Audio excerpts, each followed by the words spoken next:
Constantly guarding your northeastern forests are sharp eyes looking for smoke. Has he found a new smoke? Does that faint column mean another demon is loose? In truth, the best forest fires are those that never happen. As for those that do, it's everyone's business to know your enemy.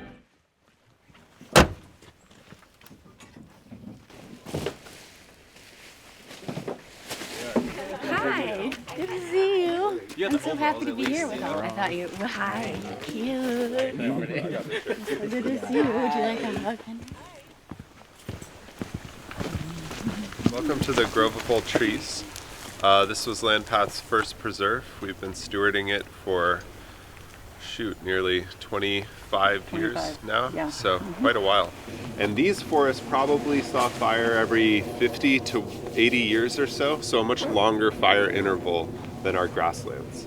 And so when we burned this place we're standing right now in May of 2025, we knew that this had not seen fire in over 100 years. So we were bringing back that fire to restart that fire interval, and now it can grow back up again, and then hopefully in 50 years or 80 years or so, we can bring fire back again. All right, huzzah for us.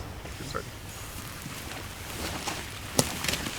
It's true throughout the entire state of California that we are now experiencing tremendous increases in fuel loading or vegetation, and it's not healthy. And so unhealthy forests burn in high intensity. Healthy forests burn with low intensity.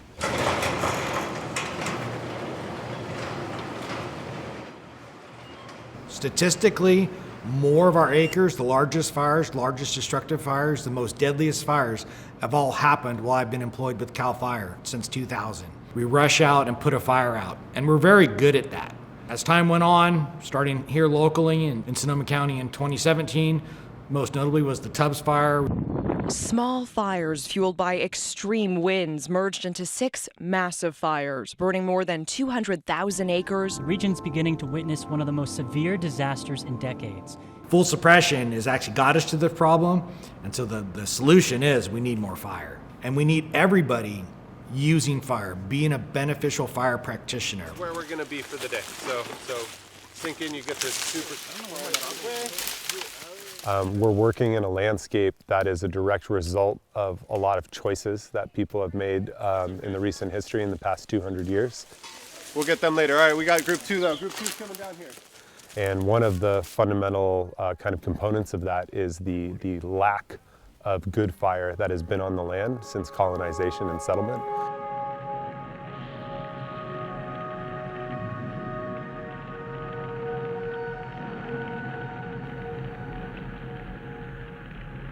The next time you come to the forest, do me a favor. When it comes to human-caused ignitions, I really agree with the Smokey Bear campaign. But when it comes to naturally caused fires, perhaps we miss some opportunities for naturally occurring fires, lightning fires, to actually do its job and clean out the forest a little bit for us under low intensity. It's removing the dead and down off the forest floor. It's removing the non-native brush. It's limbing up the trees so that there's separation from the limbs and the ground. It's removing the smaller, unhealthy vegetation, unhealthy trees, non-native trees, and allowing the native, mature vegetation to thrive. I always show people how resilient the land is and how quickly it comes back. I started the Queer Forestry and Fire program at Landpath in October of 2024, and we just finished up year 2 in April of 2026. Folks don't need any sort of experience to do the program. And then it seems like it's good now, so turn it upside down. But I think we all come from different experience and backgrounds. We can teach each other through the program and uplift each other. This is interesting. Yeah. Yeah. One big fire. Okay. Dimitri saw the Clear Fire Forestry program that Landpath does. It sounded super cool, and he signed us both up for it, so that's how we started with them. I saw another opportunity to be out burning in community where you didn't need to have any sort of like requirements or anything. And I was like, please, can we do this? Dimitri participated in the Queer Forestry and Fire program the first year, and then continued to intern with Land Paths and become closer friends.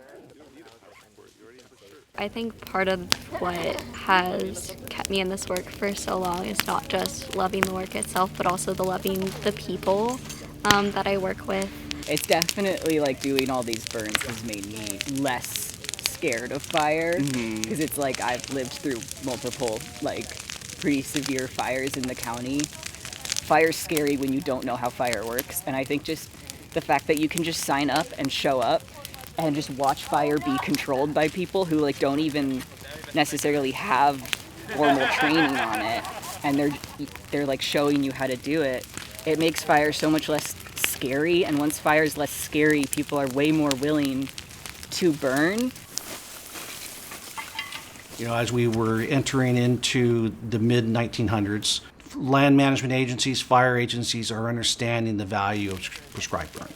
But then there was a lot of pushback from communities because of the smoke impacts and just fear of fire. So some really good prescribed burning got shut down because of smoke impact concerns. I've been doing this for about 25 years, so all of my research is really there at the nexus of climate change, air pollution, and health. And so we study a lot of different emerging air pollution sources like wildfires or prescribed burns. From these modeling and measurement efforts we're doing, trying to compare, wildfire impact versus prescribed burn impact. Just so that we can make sure as we go forward and we scale up this mitigation strategy and we try to target, say, 200 million acres a year, that we're not having a big unintended public health impact because of those emissions. High fire years, prescribed burn helps a lot.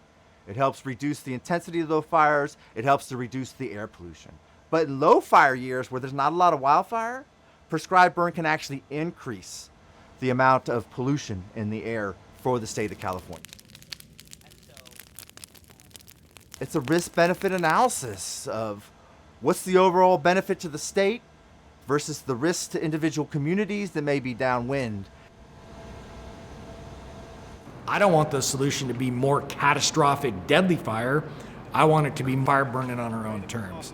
And I can achieve that by teaching the general public how to appreciate fire, understand how fire burns, and that not all fire is bad. Like the soil will be super warm under it, so we won't be able to cool that down. When I do this work, when I work with my hands and put my energy into the land, and when I show other people how to do that and we all do it together, I feel very fulfilled.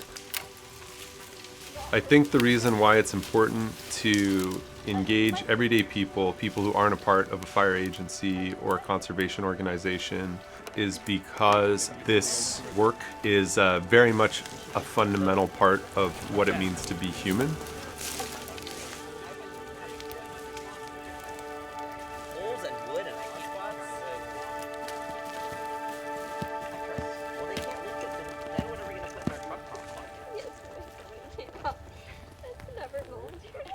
We'll have nothing left.